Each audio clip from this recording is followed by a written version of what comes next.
દર્શક મિત્રો, મારે કહેવાની જરૂર નથી, કારણ કે તમે સૌ જાણો છો આપણું ગુજરાત હવે નંબર 1 રાજ્ય બની ગયું છે. આની પાછળ ઘણા પરિબળો છે. રાજ્ય સરકારની મહેનત છે, આપણા માનનીય મુખ્યમંત્રી શ્રીની દીર્ઘ દ્રષ્ટિ છે, અધિકારીઓને દોડતા કરી દઈને પોતે પણ ગુજરાતના વિકાસ માટે સતત દોડતા રહે છે. એમની વિવિધ યોજનાઓને લીધે જ ગુજરાત ધબકતું થઈ ગયું છે. અરે સાચા અર્થમાં વાઇબ્રન્ટ ગુજરાત બની ગયું છે. સાચી વાત છે ગિરીશ, સાચી વાત છે તારી. પણ હવે આ ગુજરાતમાં છે ને માત્ર બોલે નહીં ચાલે, જે બોલો ને તમારે કરીને દેખાડવું પડશે. તારી જેમ નહીં છોકરાઓને શિખામણ આપે કે સવારે વહેલા ઉઠો અને પોતે 9 વાગ્યા સુધી ઘોરતો હોય છે. બાપુજીએ કાન પકડ્યા.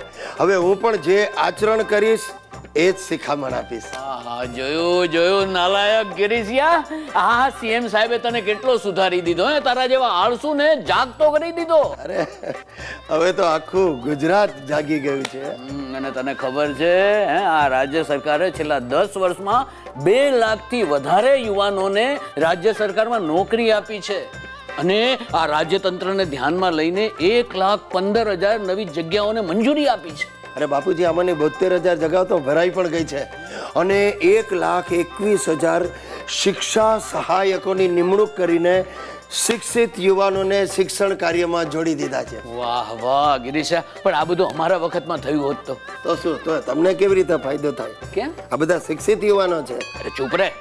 છેલ્લા 10 વર્ષમાં આ સરકારે એમ્પ્લોયમેન્ટ એક્સચેન્જ દ્વારા 12.5 લાખ કરતા વધુ બેરોજગારોને રોજગારીની તક પૂરી પાડી છે. હા, મને ખબર છે. એટલે તો પાનના ગલ્લે હવે નવરી બજારો ઊભી નથી રહેતી. હા તો બરાબર છે.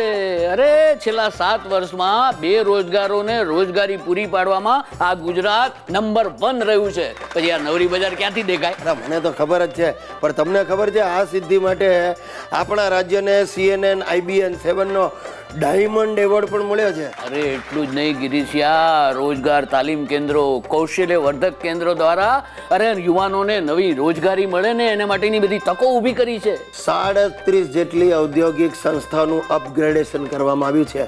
એનું પરિણામ શું?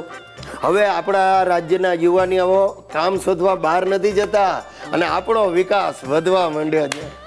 વાહ વાહ વાહ, મારું ગુજરાત નંબર 1 ગુજરાત. અરે એમ નહીં, આ ગુજરાત, વાહ ગુજરાત. દોસ્તો, આ શું છે? આ છે મારું ખોળાનો ખૂંદનાર, એટલે કે લેપટોપ.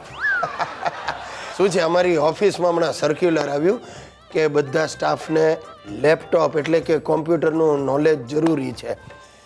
તે મેં ઓવરટાઈમ કર્યો ને મિશ્રાણી સાથે બેસીને આ લેપટોપ ચલાવતા શીખી લીધું. અઠવાડિયું થઈ ગયું. મજા આવે છે. આ ઇન્ટરનેટ ઉપર બધી એવી સાઇટો જોવાની મજા આવે છે. આમાં ઉપાધિ શું થઈ છે, મેં જેવું આ ખરીદ્યું ને એટલે હવે અમારા ઘરમાં પણ કોમ્પ્યુટર યુગના મંડાણ થયા છે. અમારો હિતિયો હું સવારે ઉઠું એ પહેલાં આ ખોલીને એની મંતરતો હોય છે.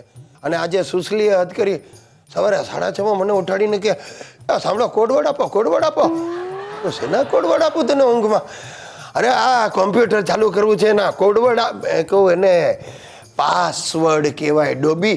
મને કે આ જે હોય તે આ ચાલુ નથી થતું. મેં કહું પણ તું રહેવા દે ને, તારે જરૂર શું છે? મને કે ના, કેમ તમે વાપરો ને અમે શું કામ ન વાપરીએ? હવે આટલું ઓછું એમ મારા દાદાજી ને મારા બાપુજી એ પણ જોડાયા છે આ ઝુંબેશમાં, લેપટોપ વસાવ ઝુંબેશ. અરે મેં કહ્યું દાદાજી તમને ખબર છે આની કિંમત શું? ખોટા ખર્ચા કરવા છે, મારી કેપેસિટી નથી. તો મને કે વધારે મગજમારી નહીં કરતો, એવું હશે ને તો હું મારી ગામનો જમીનનો ટુકડો વેચી દઈશ પણ લેપટોપ લઈશ. હવે જમીનના ટુકડાની કિંમત છે 17,000.